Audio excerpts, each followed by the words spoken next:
Welcome to our channel. Today we how to download email captures from OptinMonster, beginner guide step by step clearly. To download email captures from OptinMonster, first, log into your OptinMonster account. From the dashboard, navigate to the Campaigns section. Select the campaign from which you want to download email captures. Once you've clicked on the campaign, you will see the campaign details. Look for the Reports tab in the navigation menu. Click on the Reports tab to access your campaign's performance data. Scroll down to find the Leads or Submissions section. Here, you will see a list of email captures collected from your campaign. Locate the option to export or download leads. Click on the Export button or similar option provided. Select the format you want to download your leads in, typically CSV is recommended. Confirm the export by clicking the appropriate button, such as Download or Export. The file will be prepared, and you will receive a prompt. Locate the downloaded file in your computer's designated download folder.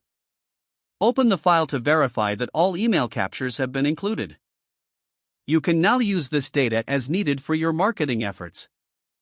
If the page does not load, refresh the browser or try again in a private or incognito window. Make sure you are using the correct email address, then retype it carefully to avoid small typos. If your password is not accepted, use the reset option and create a new strong password you can remember. Check your spam folder for verification or security emails, then complete any requested confirmation steps.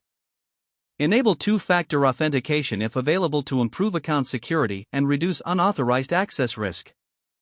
After signing in, review your profile details so your contact information and settings are accurate and current.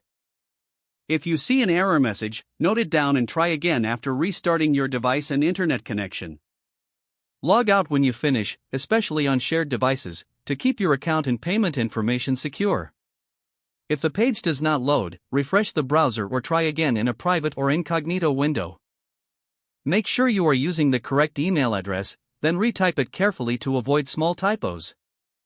If your password is not accepted, use the reset option and create a new strong password you can remember. Check your spam folder for verification or security emails, then complete any requested confirmation steps. Enable two-factor authentication if available to improve account security and reduce unauthorized access risk. Don't forget to like this video and subscribe to our channel for more step-by-step tech guides.